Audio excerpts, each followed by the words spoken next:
This episode is brought to you by Best Fiends. Best Fiends is a puzzle game that you can play on your phone. We like it because you go through all these levels solving challenging puzzles that actually engage your brain, but it still feels like a casual game. I am powering through the levels, which I love because I get bored quickly if I have to spend an eternity working through each level. I like to be regularly rewarded, and this game does just that. You'll only know what I'm talking about if you download the game and join us. We can even challenge each other. We can't fly to visit each other at the minute, so this is the perfect game to play to keep us connected. This mobile puzzle game is so much more than your average mobile puzzle game. You can even play the game without using Wi-Fi. Trust me, you don't want to miss out on this game. Engage your brain with fun puzzles and collect tons of cute characters. Trust me, with over 100 million downloads, this 5-star rated mobile puzzle game is a must play.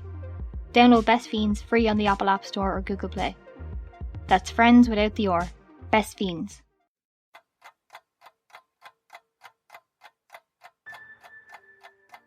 Welcome to Crime Laps. I'm Eileen. And I'm Charlie. On December 2nd, Grand Rapids police officers responded to a 911 call made by a man who said he found a bloody tarp in the basement of his apartment. The caller said he had smelled a foul odour and went to investigate. He immediately told the dispatcher that he suspected his neighbour, Jared Chance, had something to do with it. When the police arrived at the apartment and entered the basement, beneath the blood-soaked material, they found a human torso. More human remains were recovered in the property, but the details of what happened to the victim remain scattered. This is Unconditional.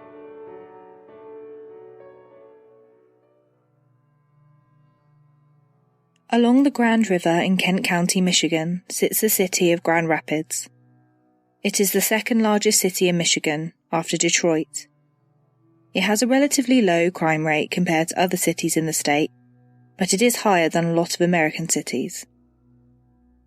The rate of violent crime in Grand Rapids is one of the highest in America.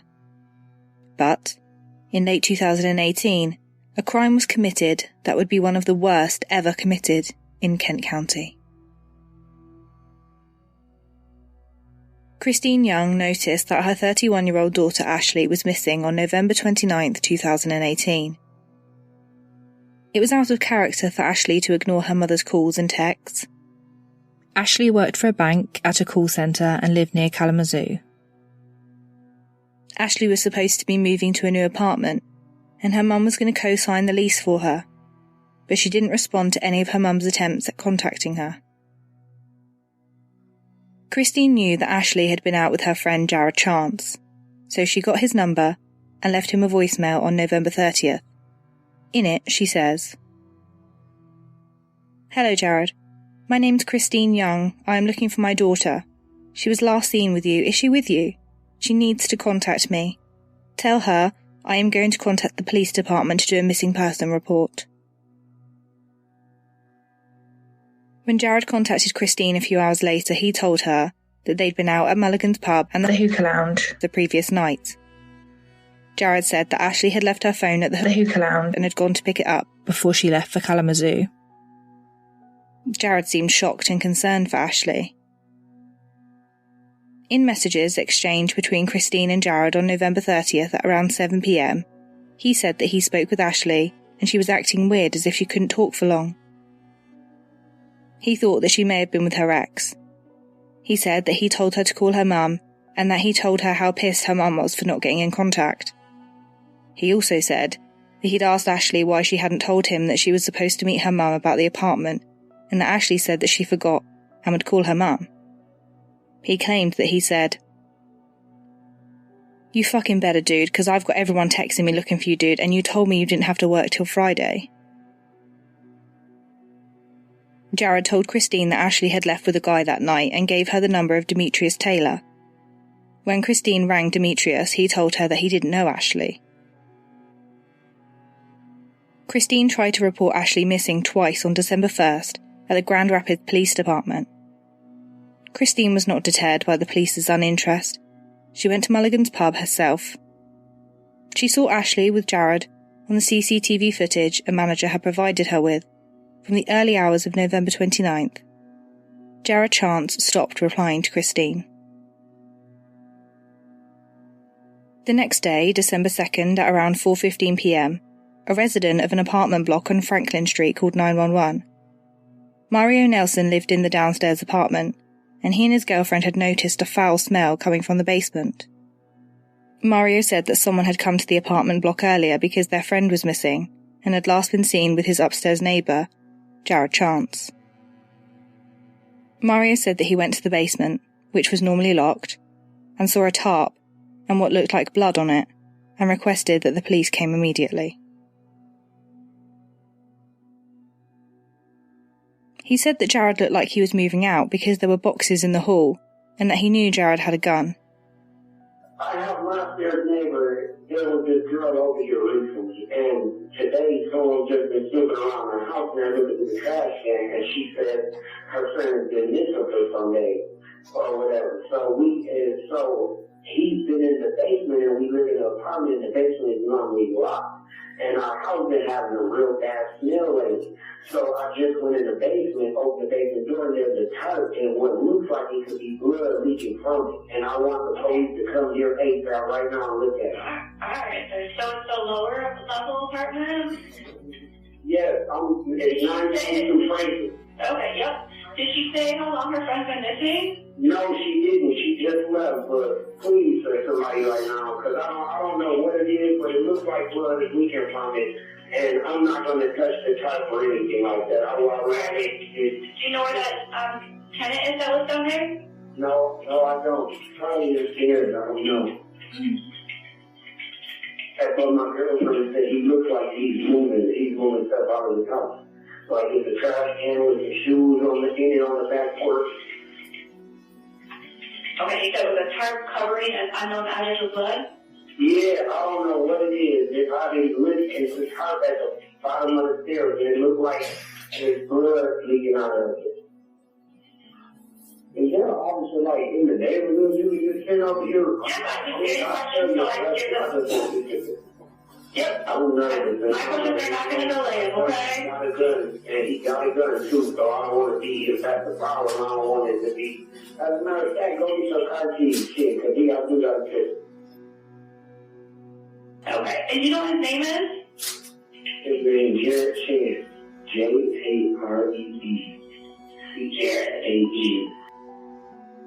In the call, Mario says, "We live in an apartment and the basement is normally locked and the house has been having a really bad smell lately.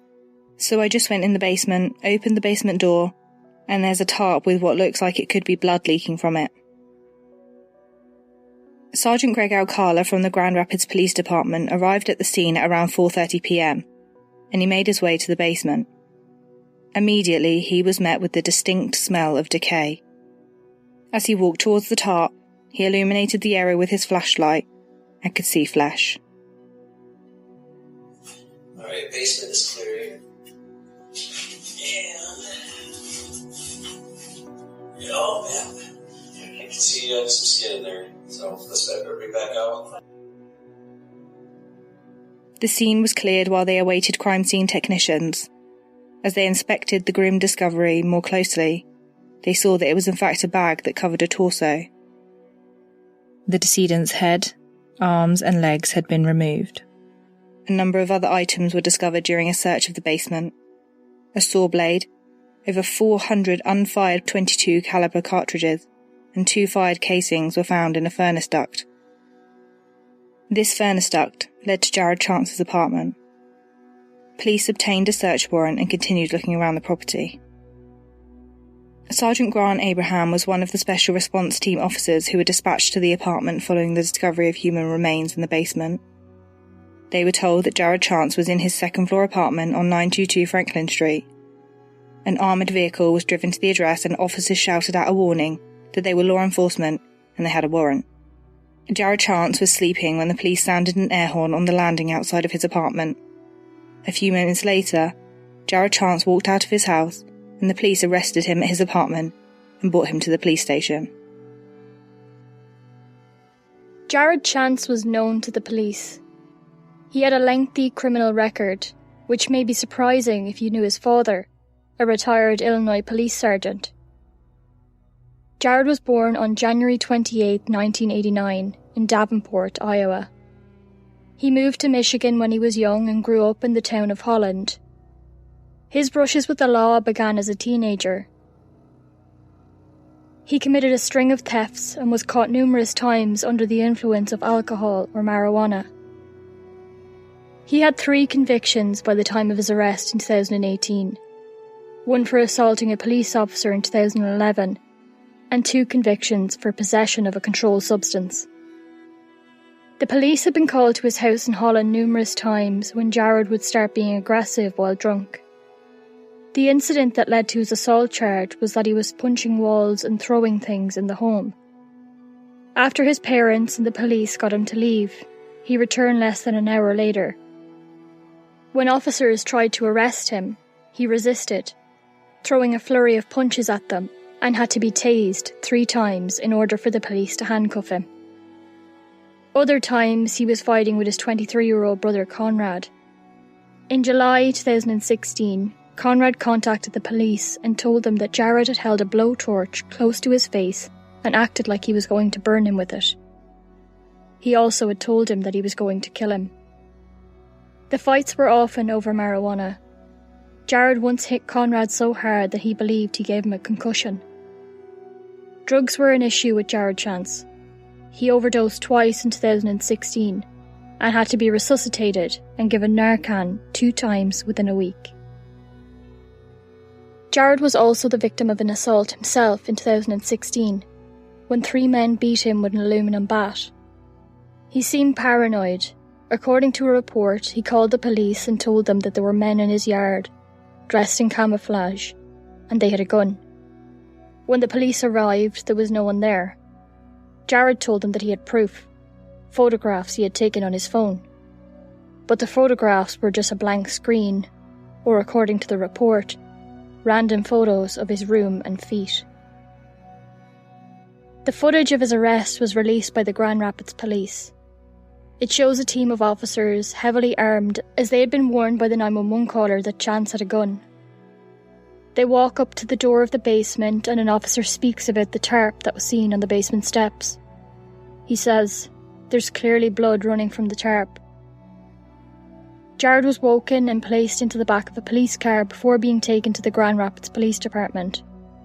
He's taken to an interview room and a detective says, "We appreciate the fact that you came in earlier. I'm sorry that you got turned away." Jared responds that he came in because he read on Facebook that he was the last person Ashley was with, so he was concerned and was just trying to get some information. He also said that his dad told him to ask for an attorney because he didn't want to say anything that would incriminate himself, because he apparently had no idea what was going on. We appreciate the fact that you came in earlier, and I'm sorry you got turned away. Yeah, no, I just came in just because I read on Facebook that the last person this person was with was me, so I was just concerned and trying to get some information about it, but my dad just recommended me to just ask for the advice of attorney, and because I don't really know what the hell's going on, so I don't want to sit here and talk about shit that may incriminate me or whatever in any kind of way, because I don't know what's going on. So I just don't want to say nothing right now. It turned out that just the day before, Jared had come to the police station with his father. They were only there for a couple of minutes and then left again. Back at the apartment, police made sure the scene was secure and investigators began looking around. After clearing the first floor, they made their way to the stairway that led to the second floor. On the steps that led to Jared's apartment, there were more items found. A purple tote bag, a pair of women's boots, a fan box, and a cardboard box. Inside the fan box, they found duct tape and a trash bag that contained women's clothing and stained bed sheets. Inside the tote bag, they found a pair of shoes, a bottle of prescription medication, and some shower curtain rings. Jared Chance's name and address were printed on a label on the cardboard box. When investigators looked inside, they found a plastic bag containing 2 arms without hands and 2 legs without feet. There were bloodstains on the landing wall. On the back porch of Jared Chance's apartment, they found a trash can. Inside it were 2 saw blades, a bottle of ammonia, latex gloves, a roll of plastic wrap, a boot, a drain cover, trash bags, and a pair of blue pants that had Jared's name on them. Police executed a search warrant of Jared's second-floor apartment on December 3rd and 4th. Inside, they found evidence in the kitchen and bathroom. A tile on the kitchen floor was stained dark red. The kitchen sink was full of unwashed dishes, but it was clear to investigators that some sort of cleaning fluid had been poured over them. They tested the sink for the presence of human blood.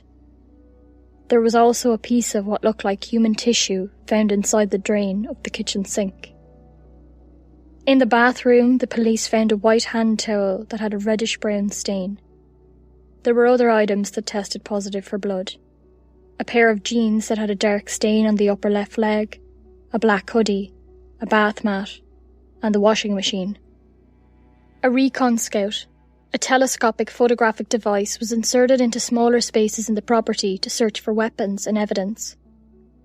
The human remains were sent to Dr. David Start for a partial post-mortem. The remains were that of a white female, a torso that had been separated from the limbs and head at the shoulders, lower neck, and lower legs. The arms from the upper arm to the wrist joint were also examined. The legs from the knees to the ankle joint were present too. Dr. Start was able to determine that the dismemberment occurred sometime after death because there was no hemorrhaging seen in the tissue. When a person dies, their heart ceases to pump blood around the body, so any bleeding after death is a passive flow of blood that remained in the tissue. If the body had been dismembered soon after death, there would have been less blood that remained in the tissue. There was lividity noted at the back of the torso. Lividity is the pooling of blood in an area after death. It indicates the position the person was in after they died. The blood pools due to gravity and can discolour the skin in that area.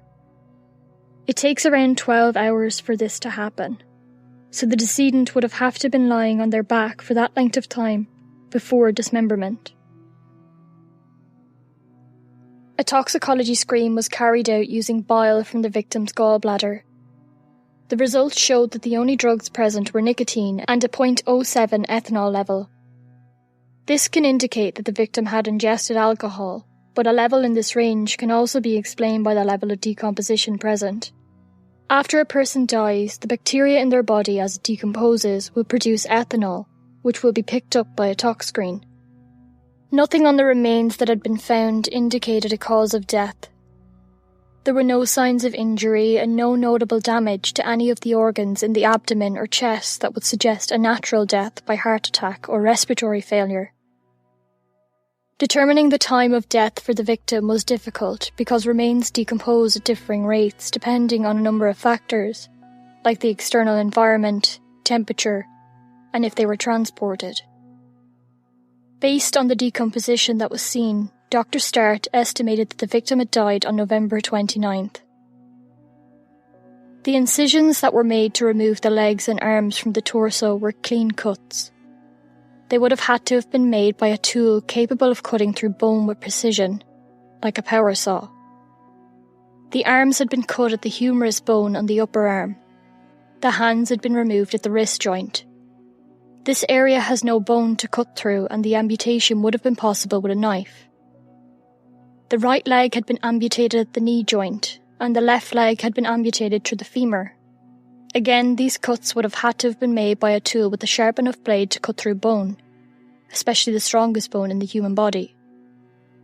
A blade would be dulled by cutting through bone for that long. Even specialist tools that surgeons and pathologists use have to be replaced as bones wear down blades. The feet were removed at the ankle joint. A knife would have been able to cut through the skin, fat and tissue in this area, although it would be difficult. Jared Chance was still in custody and charged with concealing a death and mutilating a corpse. On December 5th, the police obtained a search warrant for Jared Chance's parents' home in Holland. They knew that they had been with Jared on December 1st and he'd gone into their home. A search of the home turned up a reciprocating sore underneath the couch, with remnants of what investigators suspected was blood and human tissue. They also searched the Chance's Honda CR-V and found a bottle of ammonia with a label showing it had been bought at Miss Tracy's party store in Grand Rapids. They also found traces of blood and human tissue. Investigators went to Miss Tracy's store and obtained the CCTV of the days leading up to the discovery on December 2nd. On November 29th, Jared Chance was seen entering the store twice. In the morning, he bought beer and some groceries while using his MasterCard, and that night he returned and bought ammonia, trash bags, and more beer. This time, he used cash. On December 1st, Jared Chance was seen on more store CCTV. He bought more ammonia. He was also seen placing an orange-coloured plastic bag in the bin outside the store. Seeing this, the investigators checked the trash and dumpsters at the back of the store. They were able to recover the orange plastic bag, and inside it they found clothes, including a pair of blood-stained jeans, prescription medicine bottles that had Ashley's name on them, and a purse that contained Ashley's ID. Later on that morning, Jared Chance was collected by his parents, James and Barbara, and brought to their home in Holland. Neighbours had seen him with boxes looking as if he was moving. The boxes that were found contained severed limbs. At the time, the victim was listed as Jane Doe because her hands, feet, neck and head had not been recovered. The medical examiner determined by the condition of the remains that the death was homicide by unspecified means. To identify her, Christine Young, the mother of the woman who had last been seen with Jared Chance, provided a DNA swab, and the remains were subsequently identified as Ashley Young. Ashley's family had gone back to Jared's apartment to try and find her gold Ford Focus, or any sign of her, around the time the police discovered the remains. They saw that the apartment had been cordoned off with police tape, and when they asked what had happened, they were told that a torso had been found in the basement. 5 days after that, they got confirmation of their worst fears. It was Ashley. On December 12th, James and Barbara Chance were charged with perjury and being accessories after the fact. They denied any wrongdoing, after being accused of knowing that their son Jared cut Ashley Young's body into multiple pieces and failing to alert the police. The affidavit for the charges states that they took Jared to the Grand Rapids Police Department on December 1st and then dropped him back to his Franklin apartment before returning to Holland without informing the police of Ashley Young's death and mutilation. A perjury conviction in a homicide investigation carries a sentence of up to life in prison. This charge related to statements they made under oath on December 6th. They were accused of being accessories after the fact when they aided their son to avoid detection, arrest, trial and punishment, which is a felony that carries a potential 5-year sentence. Jared Chance was charged with open murder in early January 2019. According to the probable cause affidavit, Jared had told his neighbour, Mario Nelson, that he knew how to kill someone and how to get rid of the evidence. In the days before Ashley's murder, Jared had a conversation with Mario in his kitchen. Jared had a .22 caliber revolver on the table and kept messing with it, which made Mario feel uncomfortable. He also said that he knew how to murder someone and get away with it by using Pepsi and some other chemicals. There were 2 fired rounds of .22 caliber bullets found in the basement. Police had obtained cell phone data records for Ashley Young and Jared Chance's phone. Going through CCTV footage obtained from the pubs that they'd went into in the early hours of November 29th, they could see that Jared and Ashley were together. And then they went back to Jared's apartment. Ashley had been texting a friend but stopped replying at around 5:46 a.m. Ashley's car was seen in the driveway of the apartment by neighbours. Mario Nelson said that Jared had asked him to help him get into the car after Ashley had supposedly lost her keys. The car was later found a few streets away. Dr. David Starr, who conducted the autopsy on Ashley's partial remains, said that he could determine that she did not die of natural causes or a drug overdose based on the condition of her organs and toxicology results, but that he could not determine the exact cause of death because he didn't have her head or neck. The black hoodie that was found in Jared's apartment was Ashley's, and had been the hoodie that she was last seen wearing. Blood staining on the hoodie indicated that she'd sustained a significant injury likely to her head, such as blunt force trauma or a gunshot. Jared Chance pled not guilty to the open murder charge and the charges of mutilation and concealment. Jared's brother Conrad admitted that he'd been with his parents when they picked Jared up on December 1st, and that Jared had brought boxes with him to Holland before he was dropped home the next day. At James Chance's probable cause hearing on January 10, 2019, Conrad testified that Jared seemed very disturbed when they picked him up. The Assistant County Prosecutor, Lawrence Boivin, said that 76-year-old James Chance had intended to cover up his son's crimes and help him destroy evidence. James's defence attorney, Laura Joy, said that they had tried to turn Jared in, but was dismissed when he said he wanted his son to have an attorney present. The hearing went through the evidence police had compiled to date: bottles of ammonia, saw blades found outside of Jared's apartment, a saw found in the Chance's Holland home, and a plethora of rubber gloves. On January 11th, there was a hearing for Jared Chance.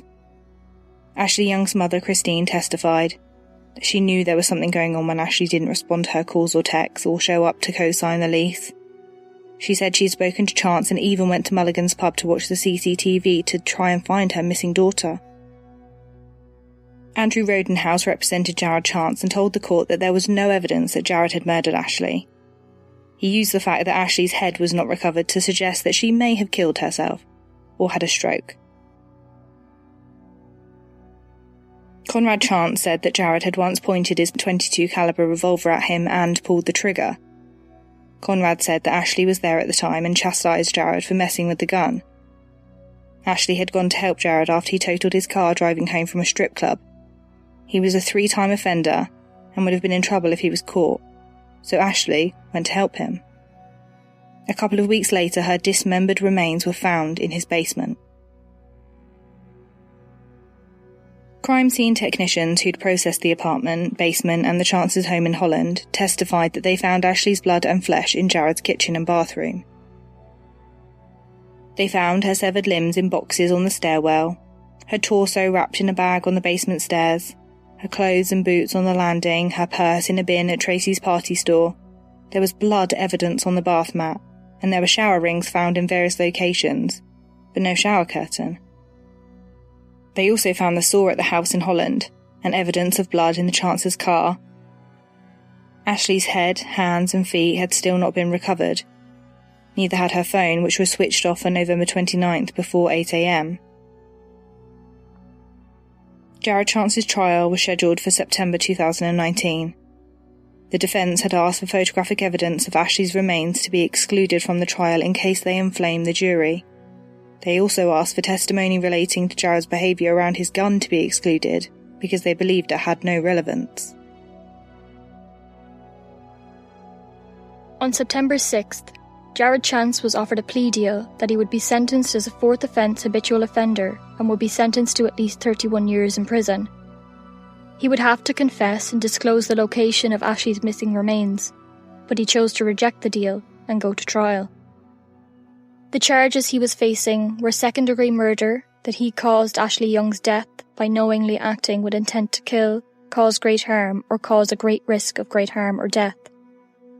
3 counts of tampering with evidence in that he knowingly and intentionally moved or destroyed evidence that would be offered in a future proceeding such as a trial. These counts could relate to removing any of Ashley's limbs, hands, feet or head. He was also charged with mutilation of a corpse in that he caused permanent damage to a dead body and concealed the death of an individual by failing to inform the police while having a purpose for concealing the death. Jury selection began with 100 prospective jurors on September 9th. Presiding Judge Mark Trussock warned the jury that they would be seeing extremely graphic photos of the mutilated corpse, and jurors who did not feel like they could go through with that were immediately dismissed. The defence had argued the admissibility of the photographs, but the judge allowed 5 into evidence to convey the lengths Jared went to conceal his actions. Prosecutor Lawrence Boivin had said, "Until you actually see what dismemberment is, you can't comprehend what this individual did to Miss Young. and nobody in their right mind would have done that to another human unless they were the one that caused that person's death. The trial began on September 10, 2019. The Assistant County Prosecutor Lawrence Boyven told the jury that the blood found in Jared's apartment and on the saw blades and other items found was Ashley's blood. The prosecution believed that Jared Chance either shot or hit Ashley in the head and killed her before dismembering her in his bathtub and using ammonia to try and get rid of the evidence. In January of that year, the police had been contacted after the toilet in Jared's apartment was not flushing properly. When they broke the toilet apart, they found a utility knife stuck in the pipe. They had also found a shower curtain in the Chance's garage.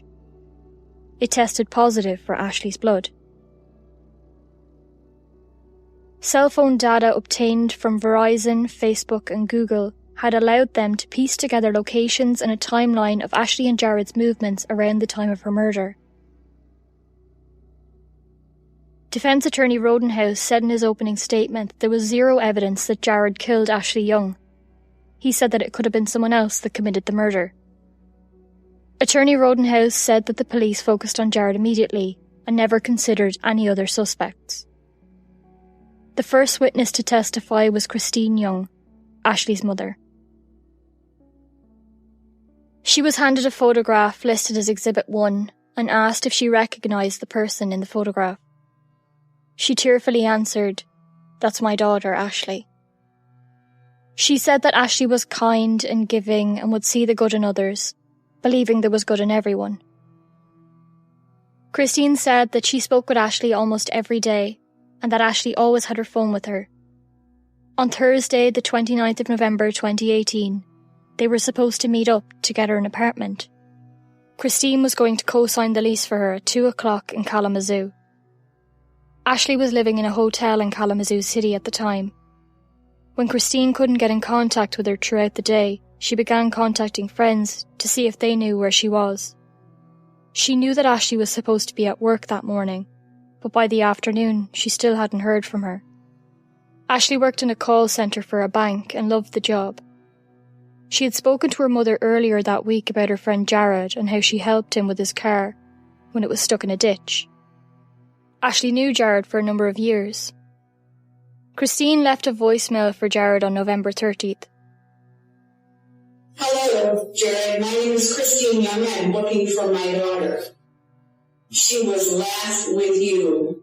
Is she with you? She needs to contact me.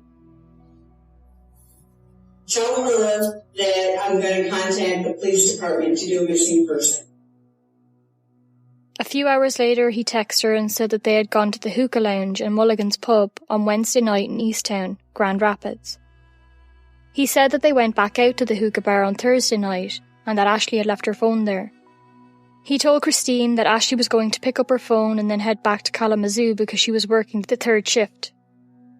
Christine said that Ashley worked the first shift. He then said that she was with Demetrius Taylor, a friend of his who lived in Kalamazoo. After giving Christine several numbers that didn't work, he finally provided her with Demetrius's number. Demetrius told Christine that he did not know Ashley. CCTV footage of Ashley with Jared on November 28 was shown to the court. In it, she is wearing a black hoodie. Footage from just after 1 a.m. on November 29th was also shown, of Ashley and Jared walking in Easttown after leaving the hookah lounge in Mulligan's pub. Christine said that she saw footage from Mulligan's pub from that night when she went to inquire about her daughter being there when she was missing, and she saw Ashley and Jared in the footage. She said she wanted to pull Ashley off the screen and take her home. The text messages exchanged between Jared Chance and Christine Young on November 30th were shown to the court. At around 7 p.m, Jared said Ashley messaged him from a friend's phone and he told her, "Don't worry about me, worry about your mom. So she should be calling you any second." Christine responded that she hadn't heard from Ashley and Jared replied, "I don't know, she was acting kinda weird like she couldn't talk for long. I think she may have been with her ex, but who knows. I don't know, I just told her, look, call your mom ASAP and then call Eva too. The only reason I think she may be with the ex-boyfriend is because she told me she didn't have to be at work till like 10. But again, these are just my assumptions. But she should be calling you. I told her how pissed you were for not calling. He followed this message with another that reads, and I was like, why didn't you tell me you were supposed to meet with your mom about an apartment, but you ditched her to stay? She said, oh my god, I forgot. I'm going to call her. I said, you fucking better, dude, because I got everyone texting me looking for you, dude. And you told me you didn't have to work till Friday. When Christine asked Jared what number Ashley was calling him from, he said, hold on, let me check, and didn't reply for almost 10 minutes. He said it wouldn't let him copy the number on his new iPhone. He gave her numbers that didn't work. Jared said he was at work and wasn't supposed to be on the phone. He eventually sent the correct number for Demetrius Taylor. When Christine said Demetrius didn't know Ashley and that she was about to call the police, Jared said, dude, call him again, I literally just got off the phone with her, and then called back and told him to pick up his phone and give it to Ashley. But do what you gotta do, Christine. But I'm not a liar, and that's why your daughter likes me. And you know what? I like her too, very much. He claimed that he literally just talked to Ashley at 7:56 that evening. He then stopped replying until the next morning after Christine sent a series of messages asking him where her daughter was and what he had done to her.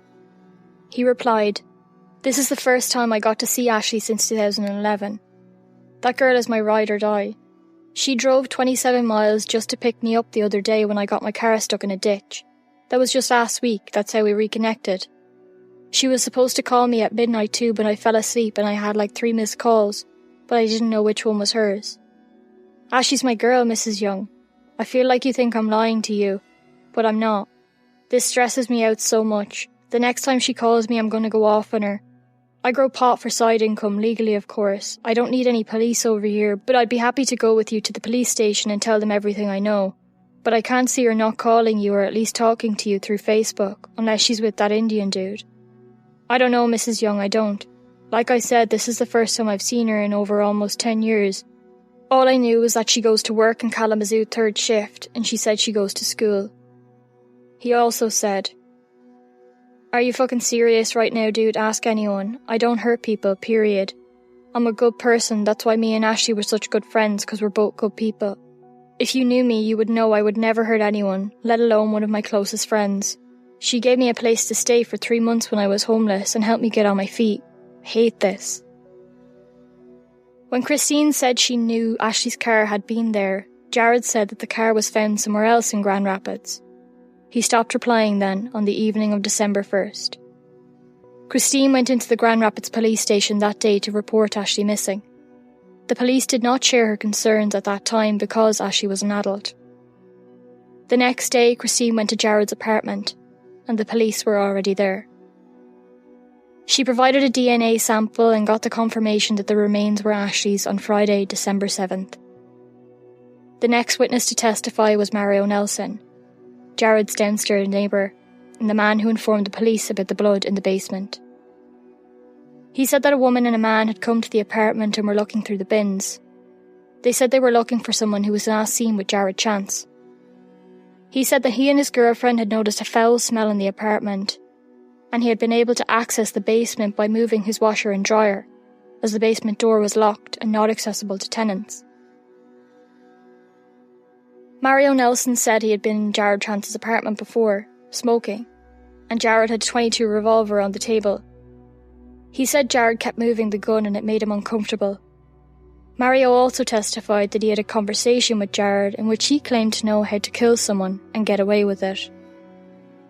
This day I was up at his apartment and I'm guessing he was drinking a little bit, but we were talking, just sitting in the dining room normally where we would sit, and he was just talking to me about how cool his dad was. Like, he told me his dad used to be in the Irish mob, that he knows if he ever got into a situation that he knows how to clean up blood and things like that. Did he tell you how he knew how to clean up? I don't remember the exact words, but he said he would use some kind of soda, some kind of pop and something else.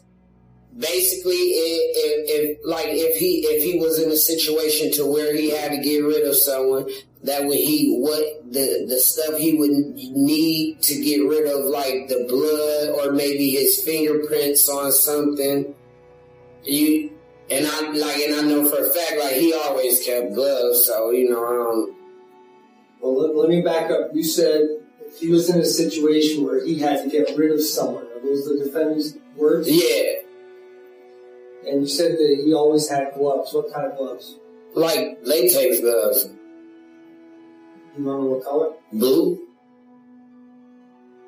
Sergeant Greg Alcala, one of the first officers at the scene, testified after Mario Nelson and his girlfriend. He said that they were dispatched to the address, and when he saw skin in plastic on the basement stairs, they cleared the scene and secured it while they waited for the homicide detectives and crime scene technicians.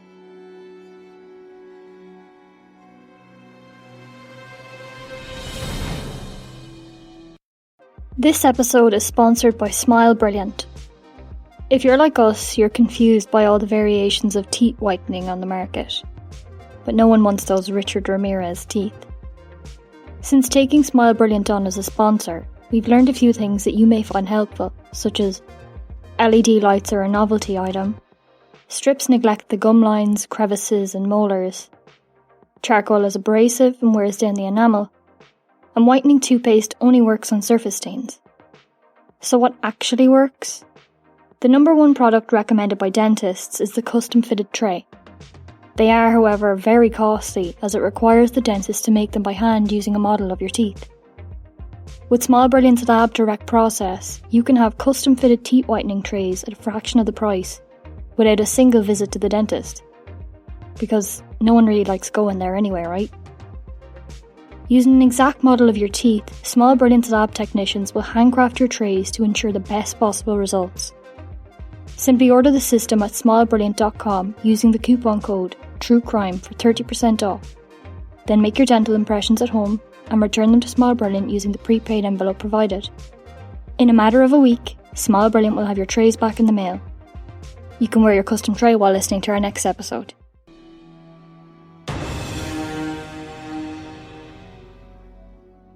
On the second day of testimony, the supervisor of the Kent County Sheriff Department Crime Scene Unit, Karen Curtis, testified that she was at the scene as part of the Grand Rapids Police technician team that was sent out, and she'd searched the boxes that were found on the stairwell that led to Jared Chance's apartment.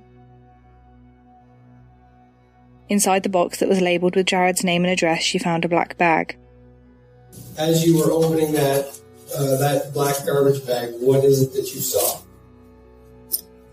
I saw limbs. I don't want to be pushing this first, but when you say limbs, can you specify for the record what you mean by limbs? Or I should say, how many limbs? I saw 2 thighs and with the knee attached and calf, no feet, and 2 arms. From the shoulder, elbow, forearm, no hands. Miss Curtis also showed the court the black hoodie that had been found in Jared Chance's apartment. It belonged to Ashley and she'd been seen wearing it on November 28th. The hoodie had a significant amount of blood on it. This was confirmed as being Ashley Young's blood. The manager and a bartender from Mulligan's pub testified that Ashley Young was seen in Mulligan's that night with Jared Chance and that nothing they said made them think that she had been missing in the days that followed. CCTV footage was shown of Jared Chance with his mother Barbara in a Costco in Wyoming before they went to Holland on December 1st. Telephone records showed that Ashley had texted a friend at 2:47 a.m. on November 29th from the Franklin area saying, "I kissed him," and "he kissed me back, but we just cuddled." At 5:16 a.m. she sent another text that lightly autocorrected from fuck to duck, and half an hour later she sent messages that read, "You were so right. He admits tonight that he used to like me back then," followed by a message that said, "Shut up." Those messages at 5:46 a.m. were the last time Ashley's phone was used. Phone data showed where Ashley's phone was at different times based on cell tower connections. They provided the approximate direction and distance the phone was from a tower. Detective Tim DeVries of the Grand Rapids Police Department testified that at 9:19 p.m. On November 28th, Ashley and Jared's phone were in the area of his Franklin apartment. Detective Tim DeVries of the Grand Rapids Police Department testified that at 9:19 p.m. on November 28th, Ashley and Jared's phones were in the area of his Franklin apartment and then moved to the area of Mulligan's in East Town. Both phones pinged at the Franklin apartment a few hours later at 1:34 a.m, and they remained there until the next morning. At 7:20 a.m, both phones moved south toward Kalamazoo and stopped transmitting data at 7:45 a.m. in the area of 28th Kalamazoo Avenue. Jared's phone continued to ping as he travelled back up 44th Street and then to his Franklin apartment.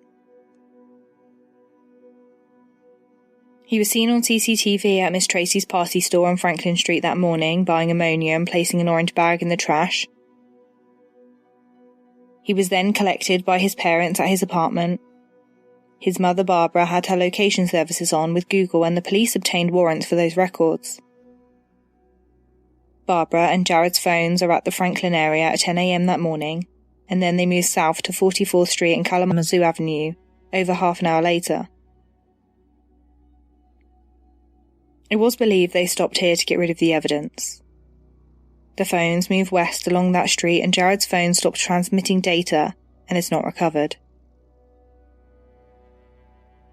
Jared's phone location proved that he was lying to Christine Young when he told her that he was at work and that her daughter had just called him. His mum's phone continues to track her location to the Costco store where they are picked up on CCTV before they go to their house in Holland. People had testified that they saw Ashley Young's car in the driveway of the Franklin apartment, and Mario Nelson testified that he'd helped Jared get into the car after Jared said he locked the keys inside. The car was found by officers following a grid search. It had been moved a few streets away to Alexander Road. The car was damaged on the front door where Jared had broken into it. Demetrius Taylor, the man that Jared had told Christine Young that Ashley was with on November 30th, testified about Jared asking him to lie to Ashley's mother. He was emotional as he began speaking and refused to look at Jared to identify him until he was pressed to. He said, "I loved you, bro," before he began answering the prosecutor's questions. He said that he and Jared were friends and that he'd even helped Jared get a job. Demetrius testified that Jared had called him on Friday, November 30th and asked him to tell his friend's mum that Ashley had been with him and used his phone. He then texted him and told him to tell Christine that he lived in Kalamazoo. Demetrius missed the first call from Christine, and Jared texted him saying, "Answer the damn phone, fool, and tell her she just left." Demetrius had told Christine the truth when she rang him, that he didn't know Ashley. Christine was upset and said that she was going to call the police. Demetrius told her to do what she had to do, and that she had his number if she needed him. Jared then texted Demetrius and said, "You're fucking stupid, bro. You fucked me. Bro, delete all these messages."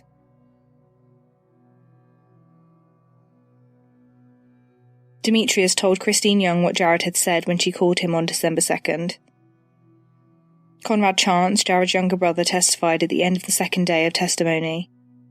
Conrad said that on the night Ashley collected Jared when his car ended up in a ditch, he'd been at Jared's apartment. And when Ashley and Jared came back, the three of them were sitting in the apartment talking. When asked if his brother had a gun, Conrad said that he had a .22 caliber revolver. And on that night, as they sat in the living room, Jared had the gun in his hand and pointed it at Conrad and pulled the trigger numerous times. It wasn't loaded. Conrad testified that he'd been with his parents on December 1st when they collected Jared from Grand Rapids. He said that he helped his brother carry a number of items to the car, including a trash can, a box containing black bags, a mop and a bucket to their parents' Honda CR-V. Ashley's blood was later found in the mop and bucket. Ashley's limbs were found inside the box. Conrad said that they stopped at Ashley's Ford Focus, which was parked a few streets away, and Jared took some black boots from it. Black boots were later found on the stairs leading to his apartment on December 2nd. The prosecution believed that Jared transported Ashley's remains in his parents' Honda SUV to their house in Holland. Investigators found a bottle of ammonia with a label from Miss Tracy's store on the side, an empty box of blue latex gloves and traces of blood in the Honda. At Jared's parents' home, they also found the saw under the living room sofa, a blood-stained washcloth, and a blood-stained shower curtain. Conrad said that they drove Jared back to Grand Rapids the next day and he helped him carry the boxes and other items back up the stairwell at the Franklin apartment. The third day of testimony focused on the DNA evidence recovered. Ashley's blood had been found in numerous locations in Jared Chance's apartment. It was also found in the trash can that contained the saw blades, in the mop and bucket, on the saw found at his parents' home, on the shower curtain in his parents' garage, on a piece of paper found in his parents' Honda, on jeans that had Jared Chance's name on them, and all over the black hoodie she'd been seen wearing. The defence heavily emphasised the fact that 2 other DNA profiles had been found with the bloodstain on the jeans, although it was a very small sample that was 7 septillion times more likely to be Ashley Young's DNA than anyone else's. The medical examiner who conducted the autopsy on Ashley's remains testified at the end of the last day of testimony, September 12th. David Stark conducted a partial post-mortem after Ashley Young's torso and limbs were found on December 2nd, 2018. He was able to determine that Ashley had not died from any natural causes that would have affected the organs in the chest and abdomen. She also did not die of an overdose or an injury to the parts of her body he examined. Dr. Stark was able to determine that the dismemberment had taken place after death. If it had occurred soon after death, there would have been a lot less blood in the body, which means that lividity wouldn't have been as present or visible. Lividity takes 12 hours. Blood was not flowing when Ashley was dismembered, so it was not a cause of death. He could not determine a specific cause, but ruled it as a homicide due to the nature in which the remains were found and the condition of the body. Judging by Ashley's black hoodie, he said that it would likely have been a head injury, like blunt force trauma or a gunshot wound. Dr. Starr agreed that the reciprocating saw found under the Chance's couch in Holland could have been used to cut through bone, and the utility knife found in Jared's apartment could have been used to cut through the joints at the wrist and ankle. The bottom line, doctors, without her neck and her head, you will never be able to tell anybody what her specific cause of death is, correct? That's correct. I can't render a specific cause of death because of the condition of the body, in this case, the lack of the head and the upper neck. You can narrow the options down for the jury, correct? Certainly. She did not die of natural disease that would affect the chest or the abdomen. She did not die of a drug overdose. And again, based on the circumstances of the dismemberment, the concealment, I'm certainly confident that the manner of death is homicide. But the cause of death is unspecified means. Lead investigator Detective Erica Fannin testified that the case consisted of hundreds of hours. The majority of blood-stained evidence that was collected were not DNA tested due to the limitations imposed by the crime lab. 9 pieces of evidence were tested and they conclusively indicated positive for Ashley Young's DNA. The defence did not present any evidence but asked why the police did not investigate anyone else other than Jared Chance. Jared waived his right to testify in his own defence. Jared's attorney asked the court to throw the case out due to lack of evidence. But Judge Trussock said that there was enough circumstantial evidence linking Jared to Ashley's murder for it to go to the jury. After 3 days of testimony and over 260 pieces of evidence being presented, both sides began to offer their closing statements to the jury. Assistant Kent County Prosecutor Boyven said that when Jared Chance was telling Christine Young that her daughter was fine, Ashley was being dismembered. The prosecution told the jury about the lengths Jared went to cover up his crime, moving Ashley's car, dismembering her body, getting rid of her phone and his phone, buying ammonia and trash bags, moving items and getting rid of Ashley's head, hands, feet, and they were never recovered. The prosecutor preempted the defence's strategy to rely on the fact that no definitive cause of death could be found for Ashley due to her head and neck remaining missing. He said that they knew it was homicide because no one would go to the lengths Jared Chance went to dismember Ashley, if they were not responsible for her death. Attorney Rodenhouse for the defence said the prosecution had no evidence to prove Jared was guilty of second-degree murder, which requires that Jared intended to kill Ashley Young. He said that Dr. Stark could not rule out other ways Ashley died. There was no evidence that Jared caused Ashley's death. As Prosecutor Boyven had said, if you didn't kill a person, who would be able to do that to another human being? The jury began deliberating on Friday, September 13th. 3 hours later, they returned, finding Jared Chance guilty on all charges: second-degree murder, 3 counts of tampering with evidence, concealment of a death, and mutilation of a corpse. His sentencing hearing was scheduled for the following month. Jared's parents were to face charges of perjury and accessory after the fact. During their pre-trial hearing, attorney Lawrence Boyven said that James Chance deliberately omitted information from his statements to the prosecution while under subpoena. The prosecution said that as a retired police officer, James Chance knew that his actions would affect the investigation into Ashley Young's murder. Before Barbara and James Chance's trial, their son was sentenced for his convictions. On October 10, 2019, Jared Chance was brought to Kent County Circuit Court. Ashley's loved ones were given the opportunity to make a statement to the court. Her father, Ambrose, spoke about how he grew up on a farm before moving to America, so he knew what it took to slaughter an animal, the way Jared Chance had done to his daughter. He said that Ashley had everything going for her and that she was kind and big-hearted. He said that when he was granted citizenship in America, he was proud to be part of such a great country. He said that all he had left of Ashley was her photo and a voicemail she had left him.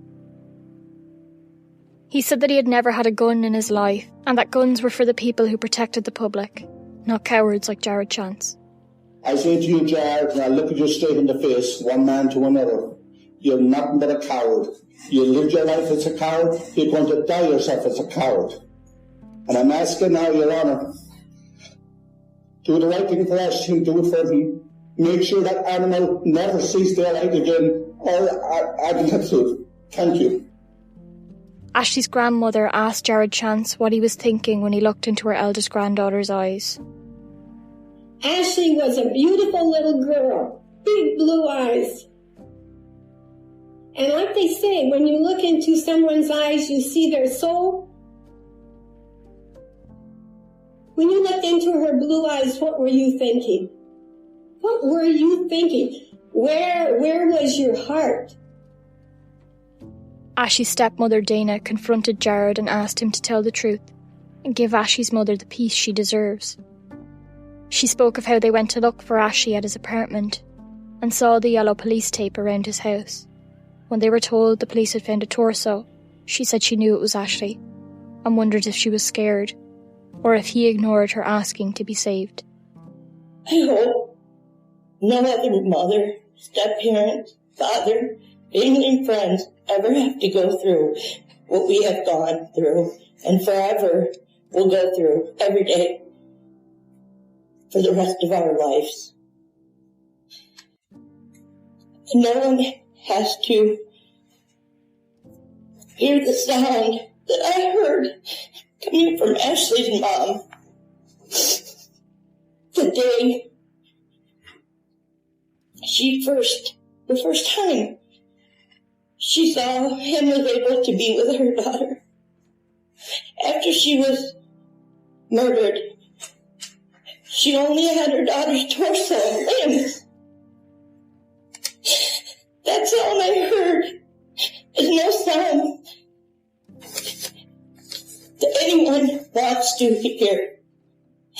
There was nothing I could do to comfort or console or take away or fix it for her. Nothing. Do it today. Stand up.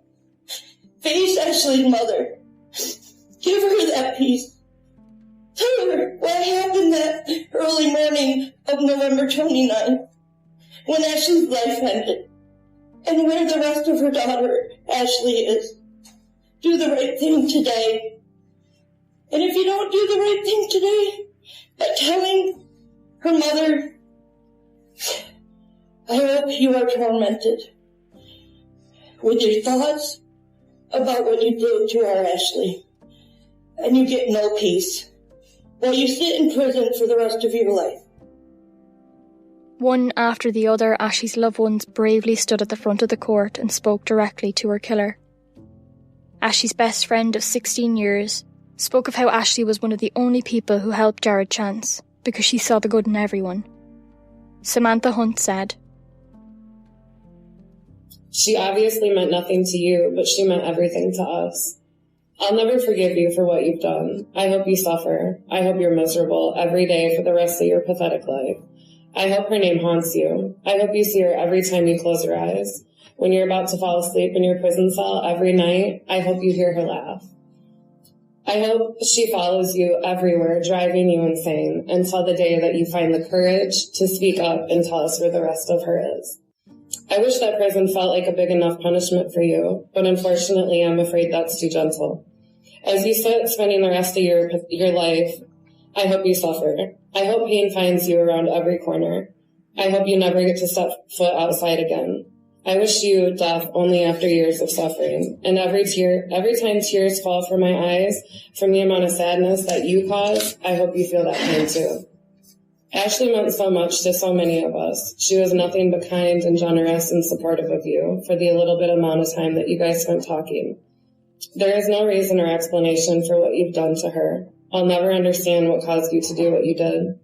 I'll spend the rest of my life hating you. You took the one person who meant the most to me away from me. I hope you rot in there. I hope you see nothing but bad days for the rest of your life. As you get to wake up every day and take breath, we will wake up every day wishing she was here, wishing we could have one more day with her. One more hug, one more I love you, just one more moment with her. We'll spend the rest of our lives missing the amazing but beautiful person she was, missing her light and the way she poured love onto all of us. I hate you for every phone call that I'll never get. I hate you for every hug that I'll never get. I hate you for every I love you Samantha Jean that I'll never hear. I'll hate you for robbing us of a million more memories. I hate that I adored every little thing that made her who she was, and you were so quick to just dispose of her like she was nothing. She was my go-to person for everything. Her happiness and her positivity was addicting. She had this way of making me feel like no matter what, everything would be okay. Because no matter what, we always had each other. And now I'm left with this sadness, this emptiness, this longing to relive any one of our million memories. I'll never forgive you for the darkness that you brought into our lives. Finally, Christine Young walked to the podium. She carried a box with Ashley's ashes inside and turned it so the photo of her daughter faced away from the man who killed her. Christine delivered one of the most impactful statements we've ever heard, and for that reason we're going to include it. I've had this conversation with you in my mind since 12/7/2018, the day the DNA came back as Ashley. I thought I would be able to write this with all the things that I wanted to say, but I have such a hard time concentrating.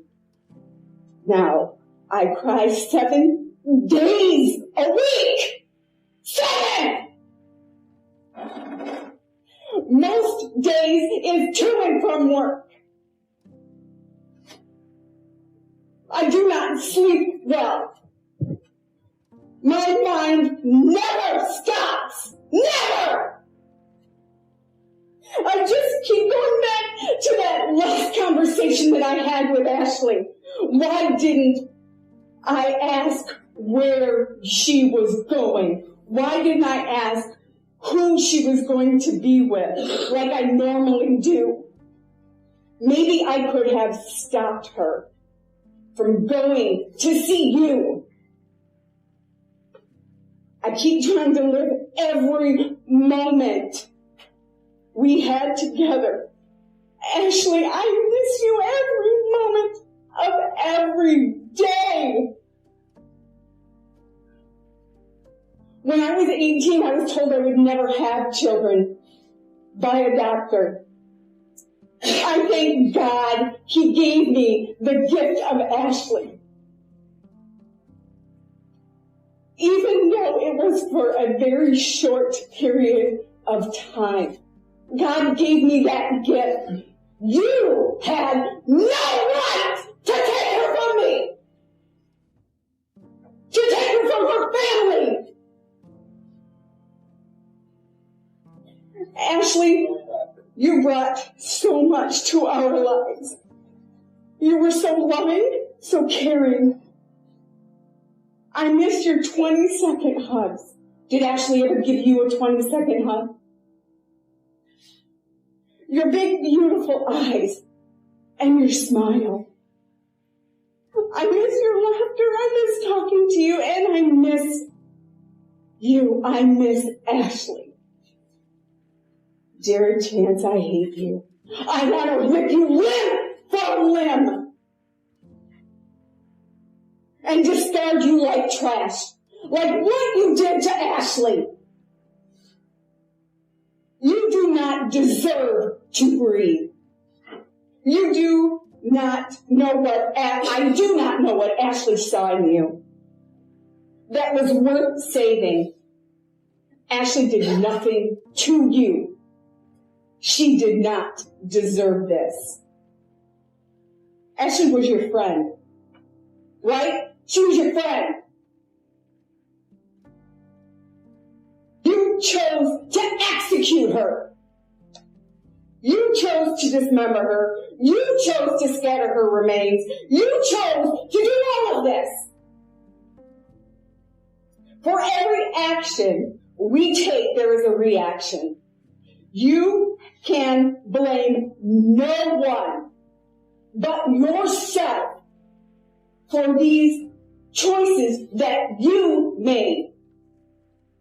You stole Ashley's future, her college graduation, Ashley's chance to get married and have children. The one thing she wanted to do more than life is have children.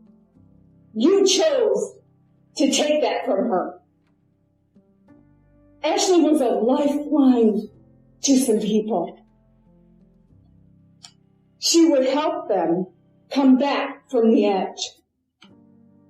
You chose to steal their lifeline. You chose to destroy and devastate lives.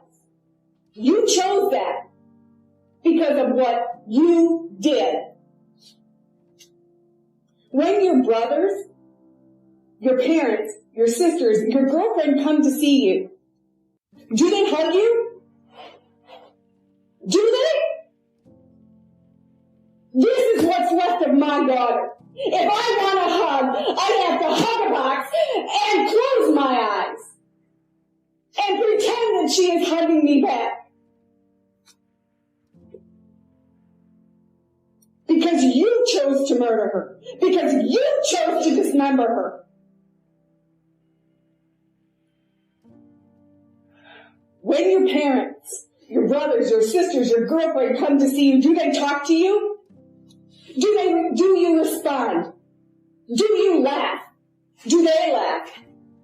I am left with nothing but voicemails and videos that I play over and over just to hear her voice, just to hear her laugh.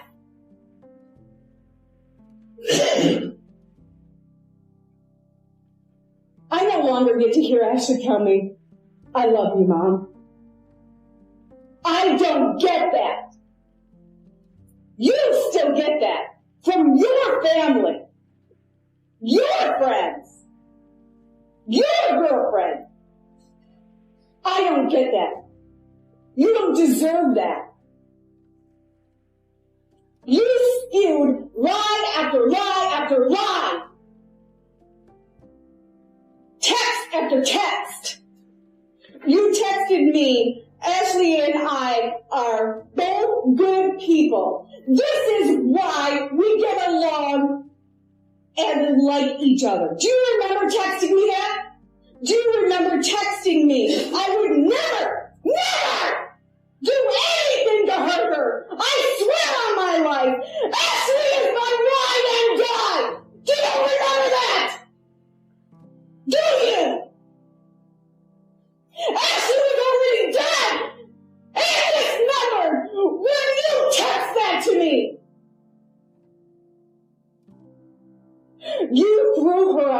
like trash. And she was your friend. Why? Why would you do this? What did she do to you that was so terrible? That you chose to murder her. You had no right to take her life. No right whatsoever. You have no right to breathe. Ashley is not breathing, therefore you should not be breathing. I pray you will never have peace, as you have chosen for our family, her friends, her boyfriend, to not have peace ever again. I hope what you did will replay in your mind over and over. And that is all you see. I do not understand, and I never will, why you would do this to her. You will never tell me where she is. Because you like to torment people. You like to hurt them. You enjoy it. Because if you didn't, you would have told us. You would have told us a long damn time ago. You didn't. You are a coward. I pray that while you were in prison, you will get what you deserve. I pray that you will never see the light of day again.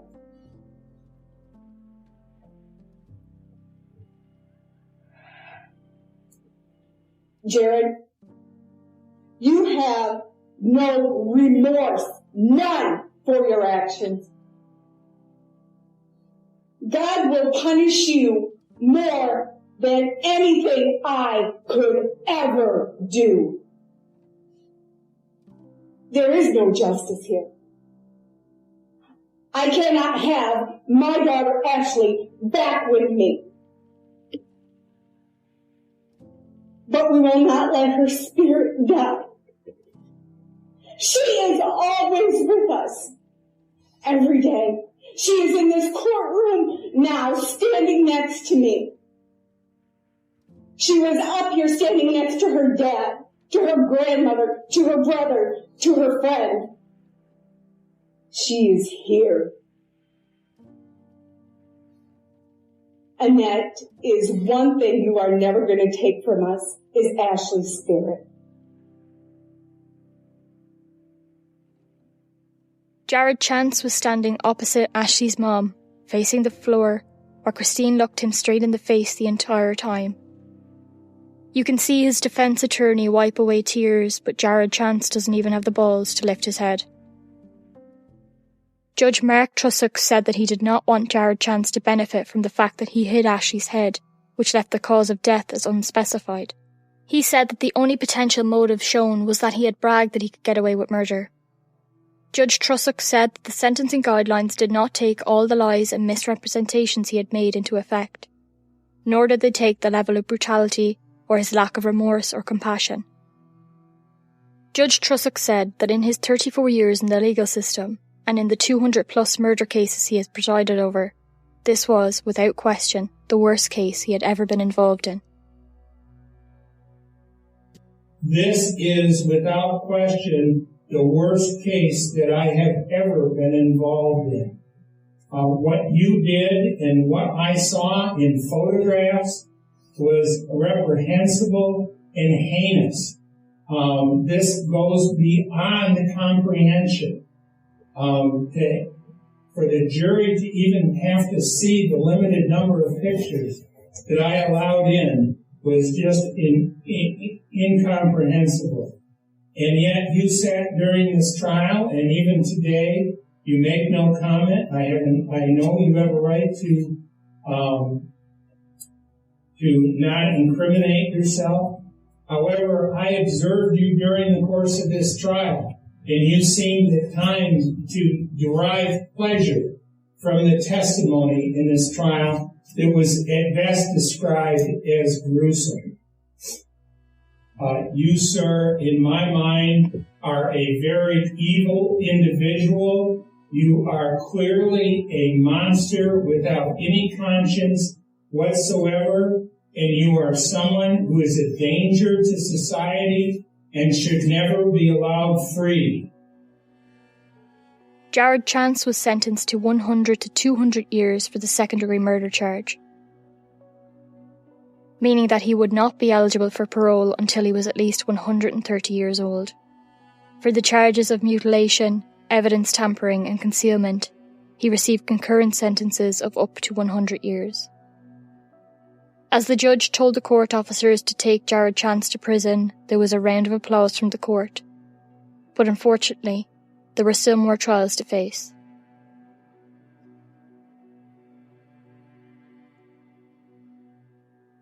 In January 2020, Jared's parents, James and Barbara Chance, were brought to court to face charges of perjury and accessory after the fact.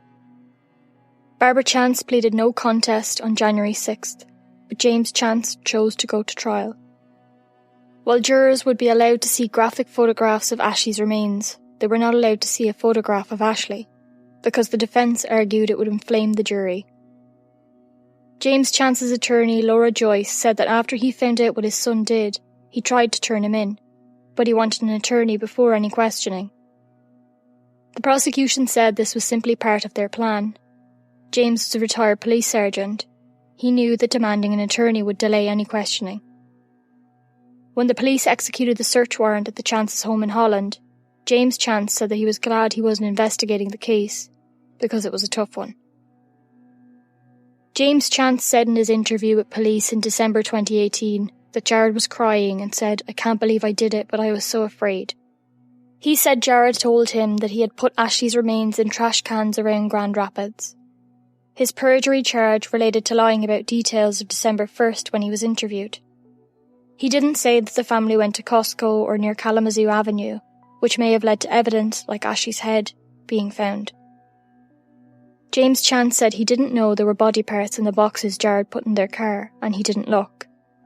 The prosecution alleged that James was purposely being evasive during questioning, and the defence claimed that he was trying to help, but the investigators failed to ask him the right questions. Prosecutor Boyven believed that a backpack that James Chance had saw in Jared's apartment contained Ashley's head. He said that James tampered with evidence and participated as an accessory to the crime by taking out the trash, which he admitted to in an interview. He said he threw out the backpack.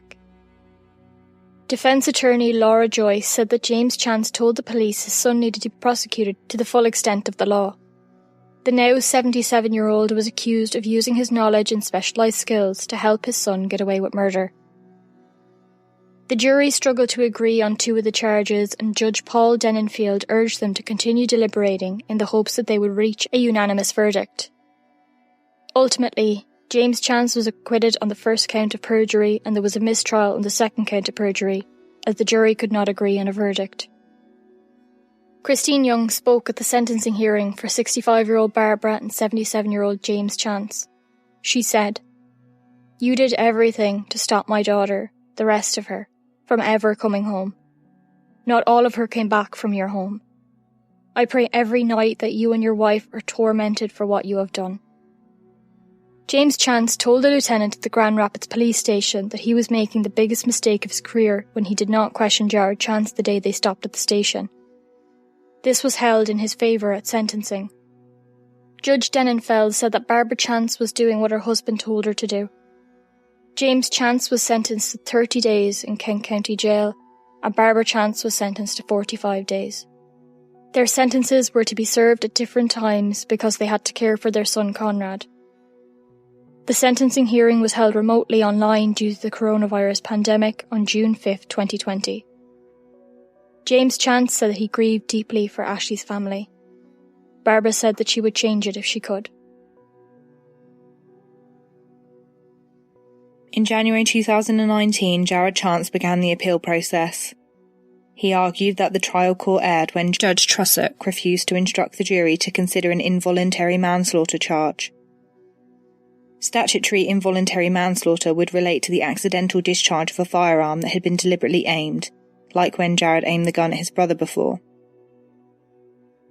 A defendant is entitled to a jury instruction on involuntary manslaughter if a rational view of the evidence supports that the victim's death was caused by an act of gross negligence and not malice. The appellant court said that in this case, a rational view of the evidence did not support a finding that a jury instruction for common law manslaughter was appropriate. Jared argued that the evidence demonstrated that he was playing with a loaded gun in a grossly negligent manner which caused it to fire and kill Ashley. Conrad's testimony that Jared had pulled the trigger on the gun while it was aimed at him before did not establish a basis for involuntary manslaughter when the testimony was examined in the context of the entirety of evidence that had been introduced. Ashley's head was never recovered, so there is no proof that she died of a gunshot wound. The evidence supported that he acted with malice, not negligence.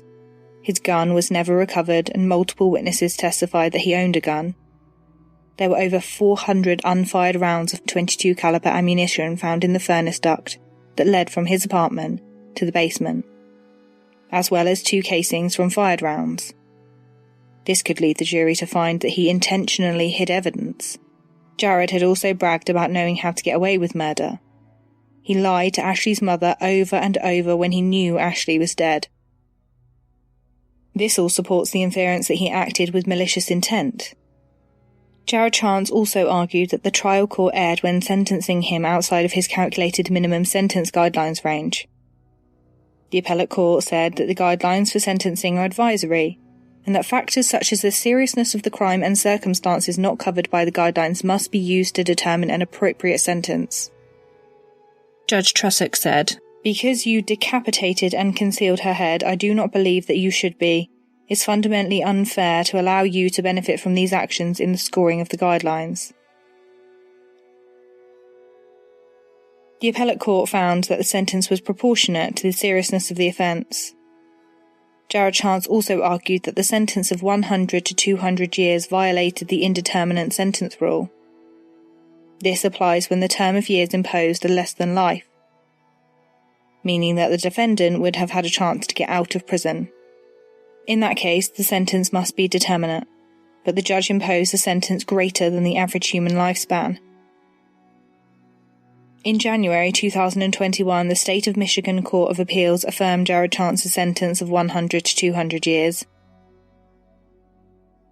He is now currently incarcerated at Saginaw Correctional Facility. The earliest he will be eligible for parole is in 2118. He will be 130 years old. Ashley's missing remains have still not been recovered. Her family are raising money for a reward for the return of her head, neck, hands and feet. We'll have the link to their fundraiser and page in our show notes.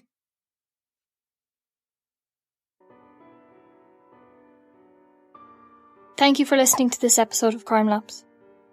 Crime Labs is an independent podcast that is funded in part by our generous Patreon supporters. If you enjoy the show and want to help us keep it going, you can join us on patreon.com/crimelabs. And in exchange for your pledge, you'll get access to early release ad-free episodes, bonus content, and exclusive merchandise. You can also support the show by subscribing and leaving us a 5-star review. You can keep up to date with us on social media at CrimeLabs on Instagram and Facebook, and at CrimeLabsPod on Twitter. Stay safe.